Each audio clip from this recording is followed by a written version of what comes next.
주기도문은 우리의 기도의 모델입니다. 주기도문을 하나하나 풀어가면서 정말 놀라운 기도다라는 것입니다. 우리는 하나님 아버지께 나아갑니다. 하나님 아버지를 찾으며 나아갔습니다.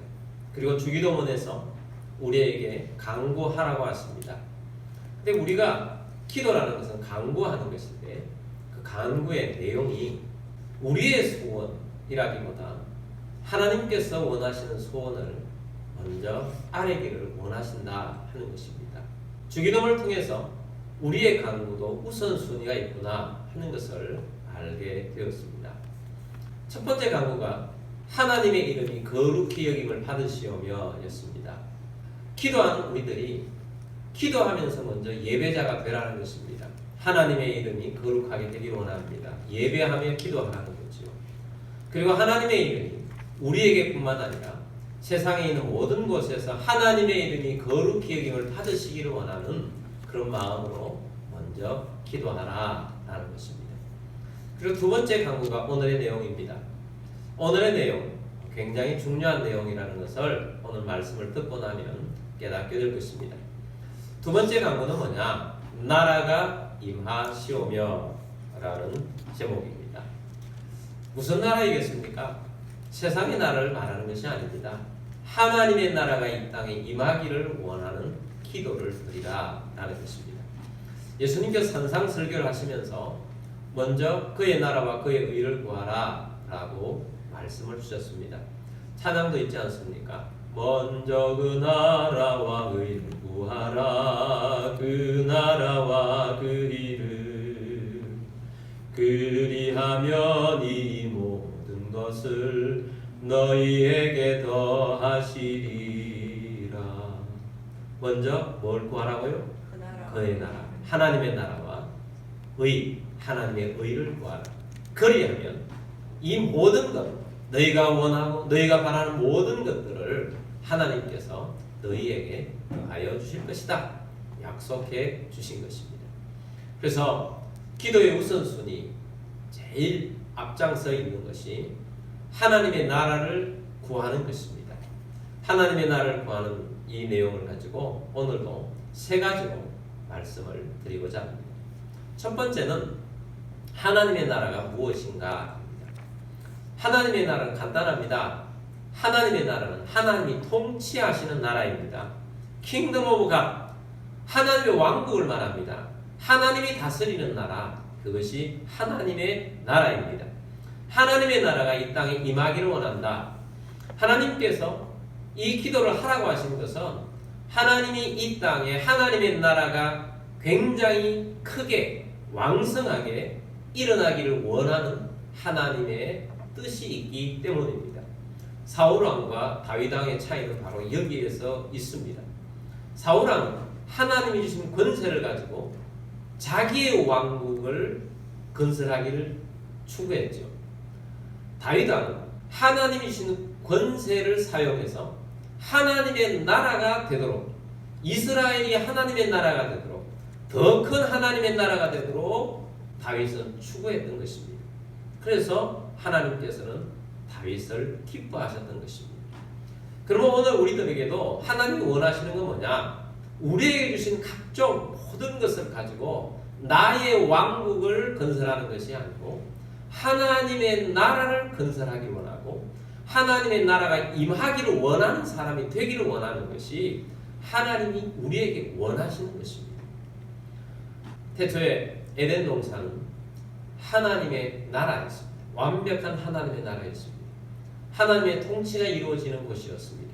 아담과 하와는 하나님의 나라의 백성으로 살기가 매우 쉬웠습니다.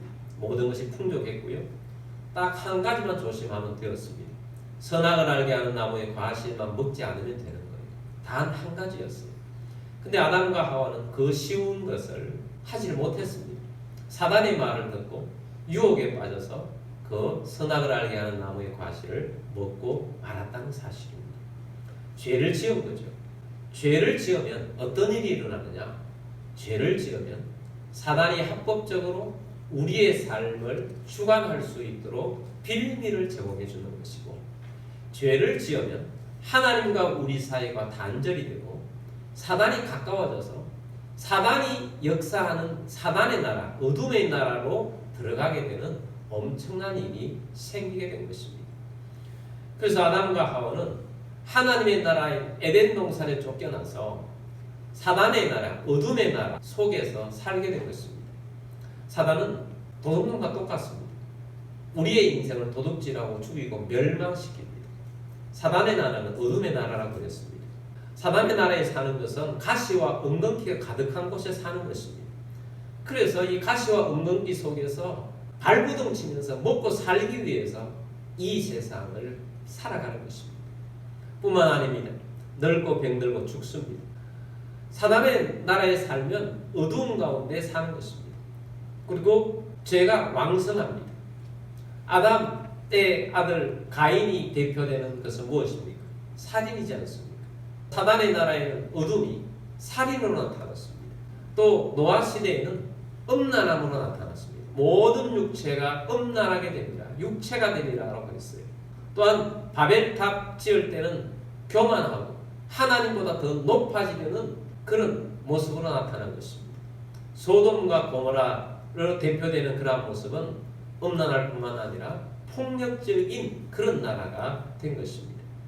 이것이 사단의 나라인 것입니다. 하나님께서는 우리 인생들이 그런 나라 속에 영원히 묻히기를 원하지 않으셨습니다. 그래서 하나님은 구원을 계획하셨습니다. 하나님의 아들 예수 그리스도를 이 땅에 보내시기로 예정하셨습니다. 예수님이 이 땅에 오셨습니다. 예수님이 십자가를 지셨습니다. 예수님이 죽으셨습니다. 예수님이 구원을 완성하셨습니다. 예수님이 무덤 속에 계실 때 하나님께서는 예수님을 3일 만에 다시 살리셨습니다. 그리고 하늘로 올리셨습니다. 하나님 우편에 앉게 하셨습니다. 예수님께 승천하시기 직전에 제자들에게 주신 말씀이 있습니다. 마태복음 28장 18절 말씀입니다. 예수께서 나와 말씀하여 이르시되 하늘과 땅의 모든 권세를 내게 주셨으니 예수님 말씀합니다. 하늘과 땅의 모든 권세를 누구에게 주셨어요? 예수님께 주셨다.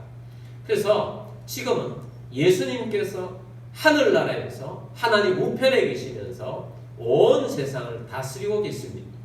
하나님의 나라는 어떤 나라냐? 하나님이 통치하시는 나라라고 그랬는데 하나님께서 이 통치권을 예수님께 위임해 주셔서 예수님의 통치를 받으라고 하신 것입니다. 그래서 이 하나님의 나라를 예수님의 나라라고도 하는 것입니다. 그래서 예수님께서 통치하시는데 우리를 구원하시고 하나님의 나라가 온 세상 가운데 서갈 수 있도록 오늘도 예수님은 통치하고 계십니다. 어떻게 통치하시느냐? 예수님께서는 성령님을 보내셨습니다. 그리고 성령님을 통해서 우리와 함께 하나님의 나라를 이루어가고 계십니다. 천사들을 동원하셔서 우리를 지키시고 보호하시고 인도하시고 모든 일들을 주관하고 계세요. 그리고 말씀을 우리 가운데 주셨어요. 또 말씀을 통해서 우리 가운데 교제하시면서 말씀으로 역사하고 계신 것입니다.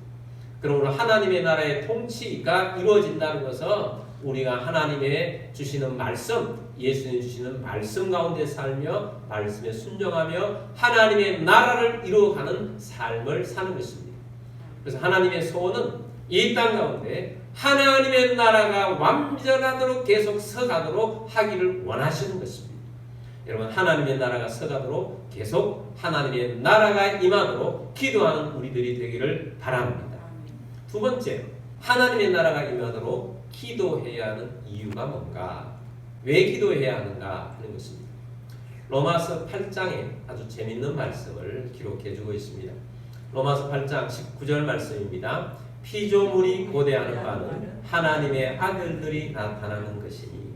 우리 인간도 피조물이지만 모든 세계가 다 피조물이에요. 자연 만물이 다 피조물이에요. 피조물이 고대하고 있다? 뭘 고대하고 있는가? 하나님의 아들들이 나타나는 것을 고대하고 있다는 것입니다. 예수님도 하나님의 아들이시지만 우리들도 영접하는 자 곧 그 이를 믿는 자들에게는 하나님의 자녀가 되게 해주셨어요. 우리가 하나님의 자녀가 되어서 하나님의 자녀들이 많아지는 것은 하나님의 통치, 하나님의 나라가 이루어지는 것을 말합니다. 피조물이 뭘 고대하느냐? 하나님의 나라가 이 세상 가운데 충만하게 되는 것을 자연 만물도 원하고 있다는 거예요. 21절 말씀 보겠습니다. 그 바라는 것은 피조물도 썩어짐의 종로를 탄 데서 해방되어 하나님의 자녀들의 영광의 자유에 이르는 것이니라. 아멘. 피조물들이 바라는 것은 피조물들이 인간이 죄를 지음으로 말미암아 자연 만물이 다 저주를 받아서 고통 속에 살게 되었다는 것입니다. 썩어짐의 종로로 탄 데서 피조물들도 빨리 해방되고 싶다는 것입니다. 하나님의 나라는 풍성한 것이에요. 하나님의 나라는 건강한 것이에요.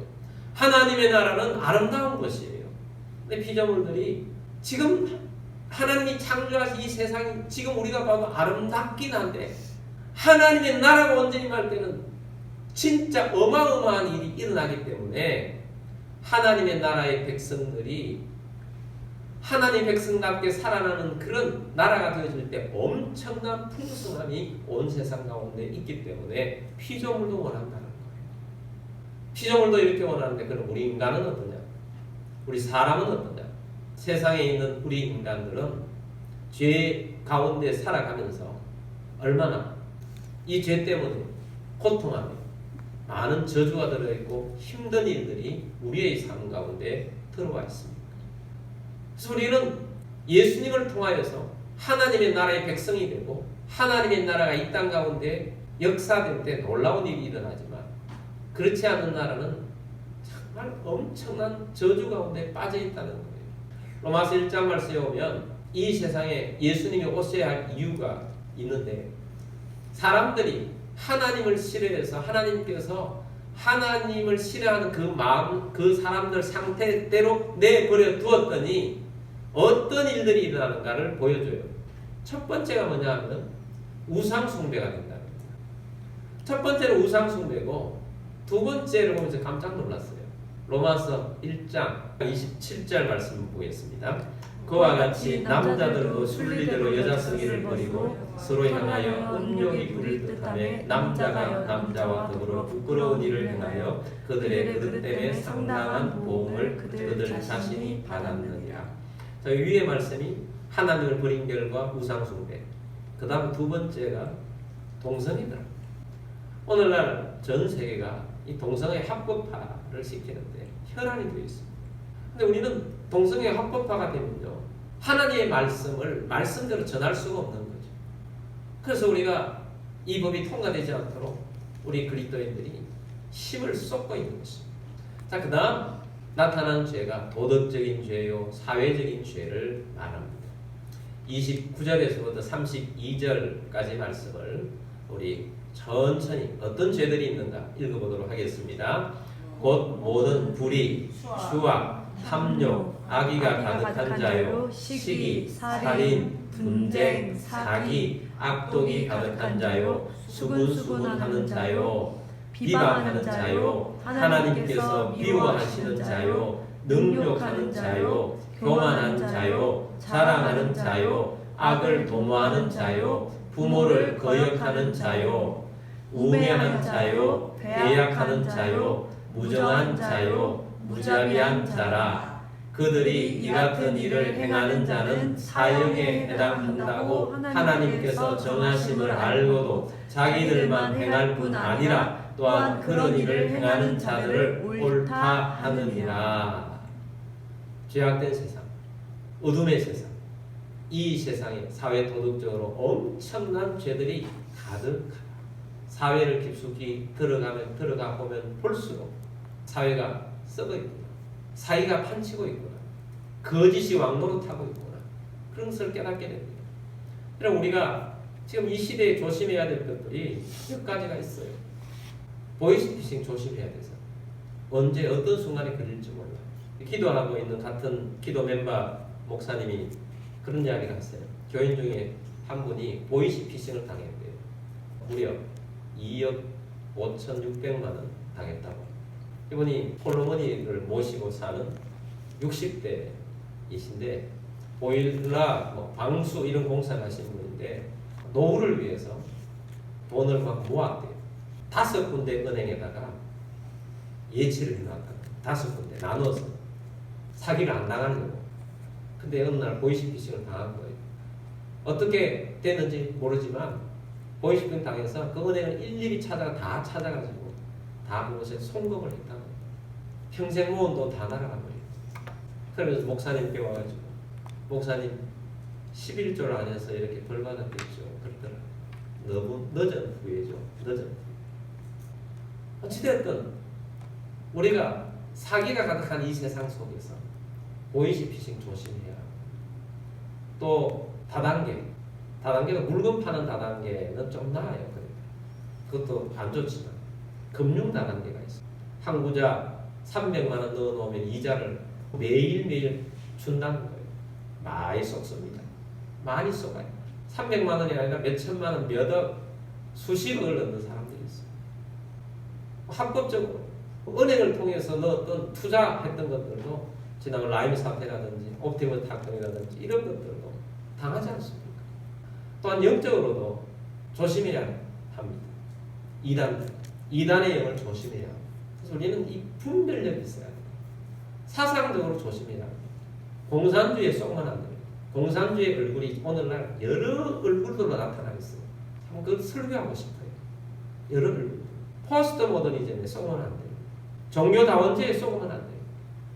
거짓으로 풀어놓은, 이 세상에 풀어놓은 것들이 너무 많아요.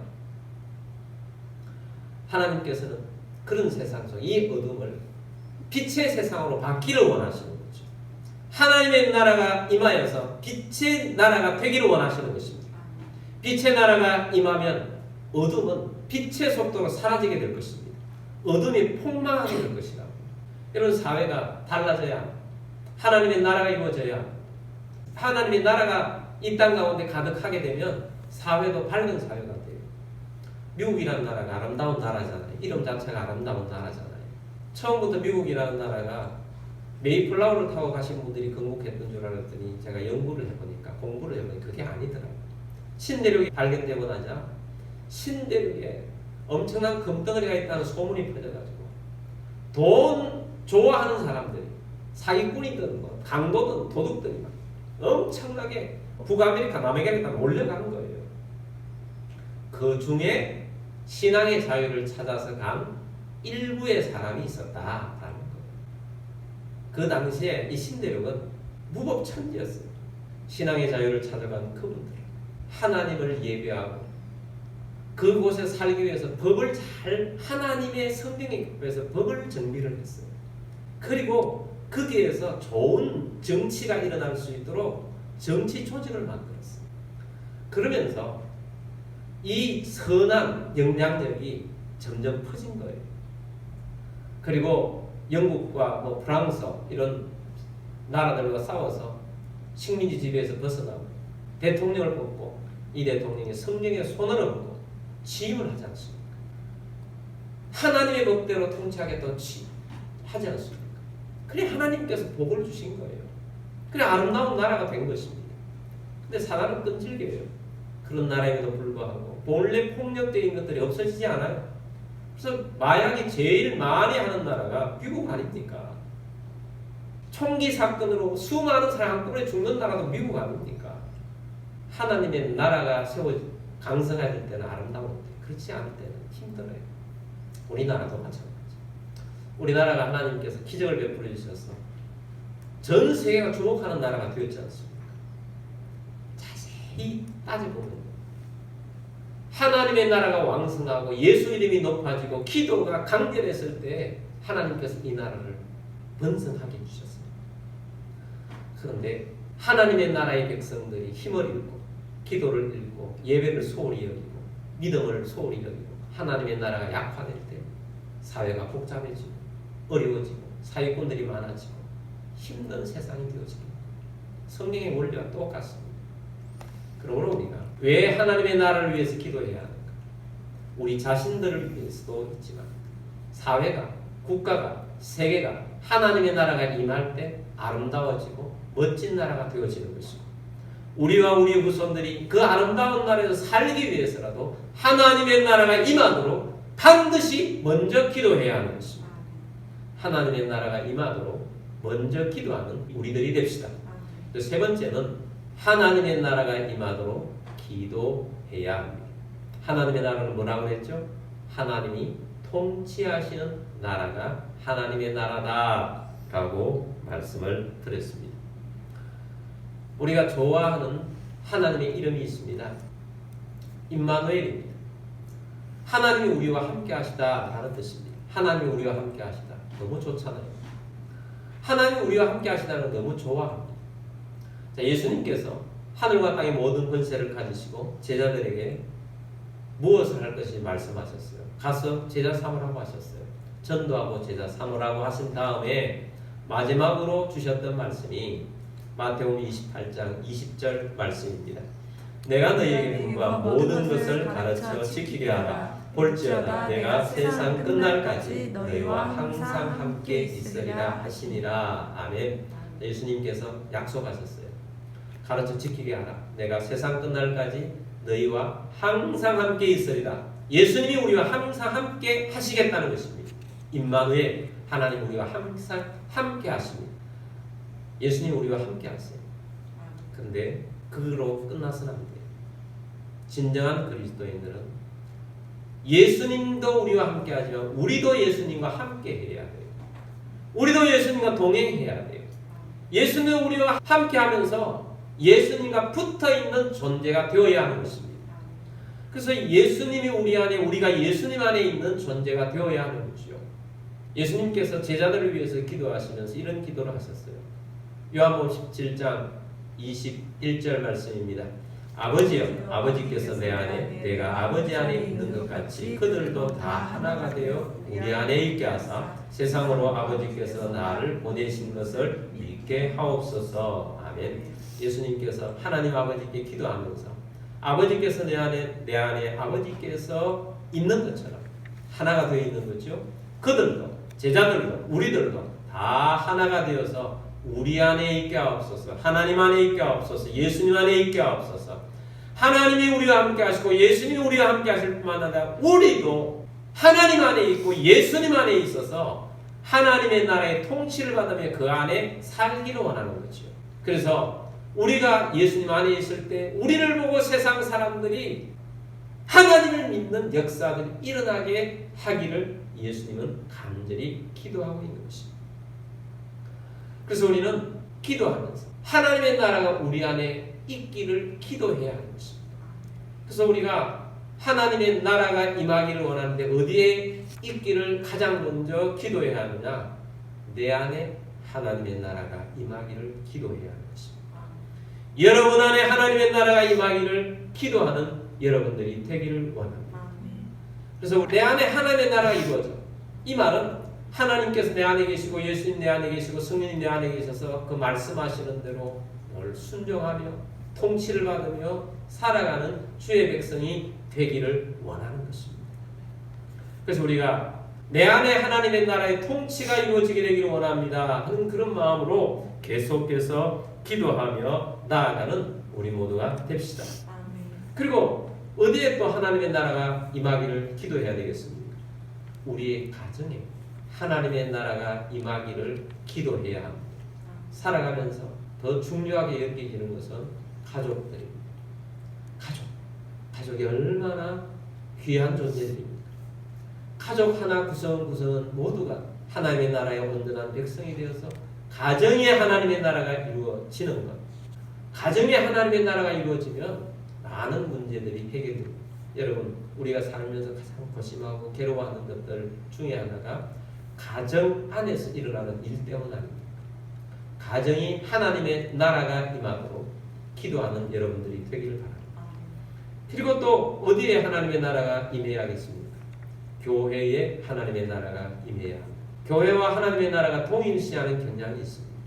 근데 교회도 하나님의 통치를 안 받으면 교회도 하나님의 나라가 안 되는 거죠. 교회가 하나님의 주인이세요. 예수님이 주인이세요. 예수님의 통치를 받아야 해요. 교회가 예수님의 통치를 받고 하나님의 나라의 통치를 받을 때 하나님께서 진정으로 교회를 통해서 일어나기를 원하시는 것은 세상에 교회를 통해서 하나님의 나라가 임하는 거예요. 세상이 어둠이에요. 하나님 모르는 세상을 만들어가고 있어요. 하나님의 법이 이 세상이 없어요. 그 폭력이 난무하고 사기가 난무하고 거짓이 난무한 것입니다. 하나님의 나라가 세상 가운데 나타나기를 원한다면 교회가 하나님의 나라가 되어야 돼요. 하나님이 임하시는 나라가 될 때 하나님의 교회를 통해서 역사하는 것입니다. 하나님의 일들이 일어나는 것입니다. 스가랴 말씀에 아주 멋진 좋은 말씀이 있습니다. 스가랴 14장 20절 21절 말씀입니다. 그날에는 말 방울에까지 여호와께 성결이라 기록될 것이라. 여호와의 전에 있는 모든 솥이 제단 앞 주발과 다름이 없을 것이니. 자, 그날에는 어떤 날이냐? 하나님의 나라가 임하는 날에는 말 방울에까지 여호와께 성결이라 기록될 것이라. 여호와께 성결이라고 기록되는 것은 구약 예루살렘 성전 아니고 대제사장에게 여호와께 성결 이렇게 붙이고 들어가는 것이에요. 성전에만 있는 여호와께 성결이 하나님의 나라가 임하면 말방울 시끄럽잖아요. 아마 이것은 시끄러운 입이에요. 더러운 입일 수도 있죠. 세상에 살아가면서 비유잖아요. 비유. 우리가 세상에 살면서 더러운 입들이 얼마나 많아요. 시끄러운 입들도 많고 분열을 일으키는 말을 하는 사람들도 많고 이런 입들이 다 여호와께 성결로 붙여지게 될 것이다. 여호와의 전에 있는 모든 솥이 제단 앞 주발과 다름이 없을 것이니. 예루살렘 성전에는 성전에 하나님 앞에 예배할 때 제사할 때 쓰이는 성물들이 있어요. 그 주발, 제단 앞에 있는 주발이죠. 성물들이 있는데 솥이 있는데 이 솥도 주발과 다름없이 쓰임받게 될 것이다 라는 것입니다. 21절입니다.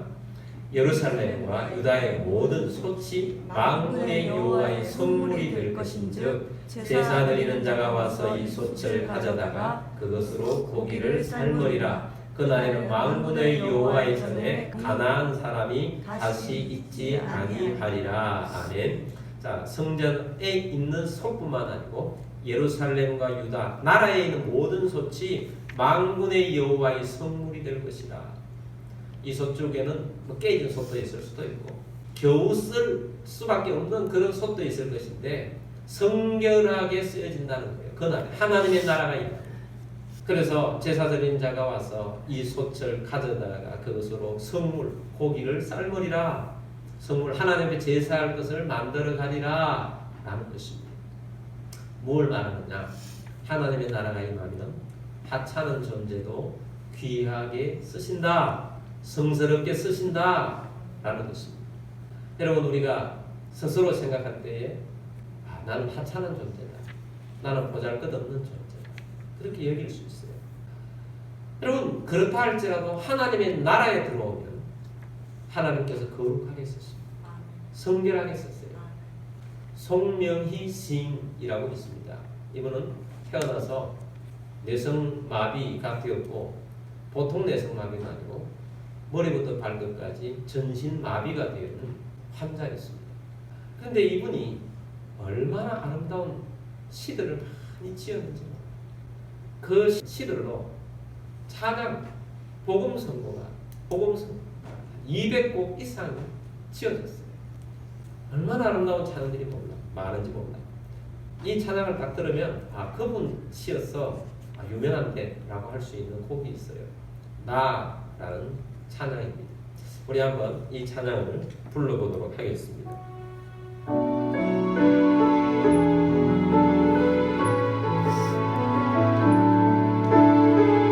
나 가진 재물 없으나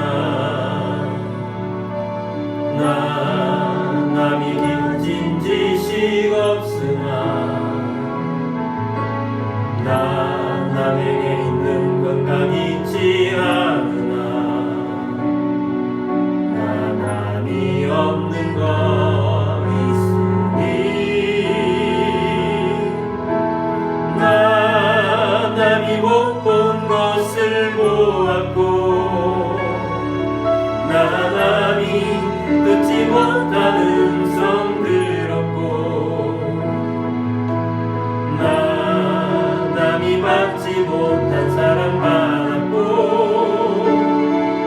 나 남이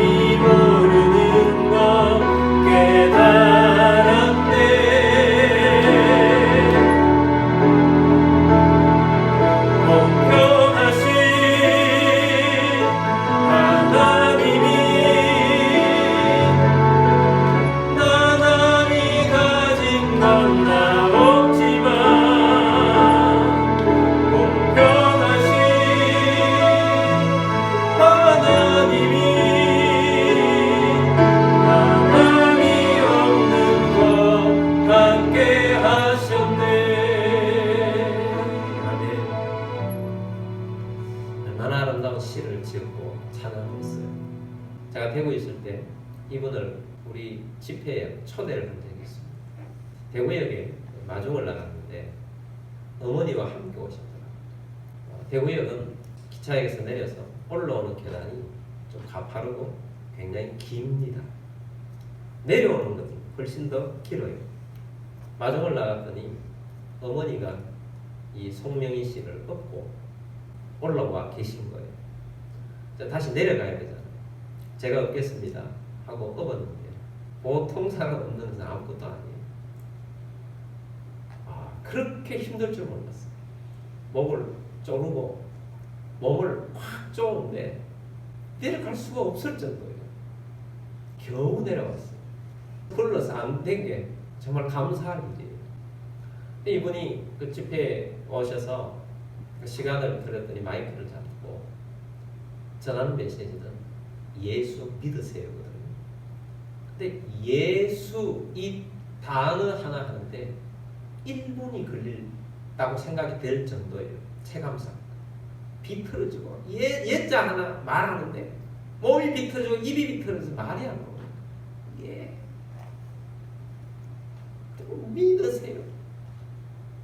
그 말하는데 거기에 참여했던 분들이 다 울었어요. 울 수밖에 없어요. 저런 분이 예수 전하겠다고 그 불편한 몸을 이끌고 온 거예요. 서울에서 열차를 탈 때도 얼마나 힘들겠어요. 그 어머니도 대단한 거죠. 이분이 예수님 영접 16살 때 영접하는데 16살 되기 전에는 원망을 많이 했다고 합니다. 너무 가난하고 너무 힘들어 몸도 불편하고 먹고 살 것도 없고 어머니 기도만 있었다는 거예요. 하나님 원망 많이 했다고 합니다. 하나님이 계시면 나 같은 사람 왜 이 세상에 태어나게 했느냐. 유산도 많이 된다는데 유산도 안 시키고 원망 많이 했다고 합니다. 그런데 16살 때 하나님이 찾아오셨어요. 주님이 찾아오셔서 내가 너의 구원자다. 내가 너를 위해 죽었다. 그게 감동이 되더라고요. 그날 이후로부터 이 송명희 시인에게 주님께서 말씀을 해주십니다. 학교도 못 다녔잖아요. 그런데 몽땅 연필을 들고 하나님께서 지시하는 대로 글을 썼던 시가 되는 거예요. 그 시들이 발표가 되는 거죠. 바로 우리가 방금 불렀던 이 찬양에 공평하신 하나님이 그걸 하나님께 쓰라고 하는데 하나님 이건 아니잖아요. 공평하지 않잖아요. 하나님 그래도 공평하다. 공평하신 하나님이라고 쓰라는 거예요. 공평하신 하나님. 공평하신 하나님이 남이 갖지 못한 것 너에게 줬다. 너에게 줬다. 그래서 그 시가 쓰여지고 이 시를 통해서 찬양이 지어지고 엄청난 많은 사람들이 감동을 받는 그런 일이 있게 된 것입니다. 이분이 지은 책이요 28권이에요. 공부도 못한 이 사람이 책을 저수를 28권 했다고. 이분이 지은 시로 찬양이 지어진 곡이 200곡이 넘는다고. 하나님이 그렇게 쓰시잖아요. 구멍난 소시인데도 불구하고 하나님이 그렇게 쓰세요. 그래가지고 기독교 최우수 도서 저작상도 받았고 한국 복음성가 작사 대상도 받았습니다. 하나님께서 그렇게 쓰시는 거죠. 여러분, 하나님의 나라가 개인에게 임하고 하나님의 나라가 교회 가운데 임하고 하나님이 쓰세요. 하나님이 일하세요. 어떤 사람이 소중하지 않는 자들이 없습니다. 하나님의 나라에 임해서 하나님의 나라의 백성이 온전히 되어지기 때문에 하나님이 일하십니다. 하나님의 나라가 이 땅에 임한다는 것은 궁극적으로 전도가 이루어지는 것이고 선교하는 거예요. 교회만 하나님 임하면 되겠습니까? 하나님 원하시는 아무도 멸망치 않기를 원하시는 하나님 마음이 있는 거죠. 그래서 우리를 통해서 하나님의 나라가 세상 가운데 임하기를 원하는 것입니다. 그래서 하나님은 하나님의 나라가 임하는 것다는 것은 전도가 이루어지는 것이고 선교가 이루어지는 것이다. 이 마음을 가지고 살라는 것입니다. 그리고 마지막으로 진짜 하나님의 나라가 임한다는 것은 무엇인가? 새하늘과 새 땅이 임하는 것입니다. 예수님이 재림하시면 이 땅의 하나님의 나라는 불완전하잖아요. 여전히 사탄과의 싸움이 있는 것이잖아요. 완벽한 하나님의 나라가 임하도록 기도하는 것입니다. 그래서 우리가 하나님의 나라가 이 땅 가운데 임하기를 원하여서 기도하라고 하신 이 내용으로 기도하는 우리들이 되기를 원합니다. 완벽한 하나님의 나라, 저 천국이 임할 재림을 우리를 위해서 기도하지만 우리는 또한 현실은 이 땅 가운데 마귀와 싸워서 하나님의 나라가 이 땅 가운데 임하기를 위해서 기도할 때 어둠의 나라는 빛처럼 폭망하게 될 것이고 하나님의 나라가 세워져 가게 될 것입니다. 그래서 우리가 이 주기도문 안에 있는 이 하나님의 나라가 임하옵시며 이 짧은 나라가 임하시오며 이 짧은 구절하게 얼마나 풍성함이 이 속에 들어있는지를 우리가 깨달았다면 주기도문 하면서 참 놀라운 기도를 여러분 드리고 있는 것입니다. 하나님의 나라를 위해서 기도하는 우리들이 되기를 원합니다.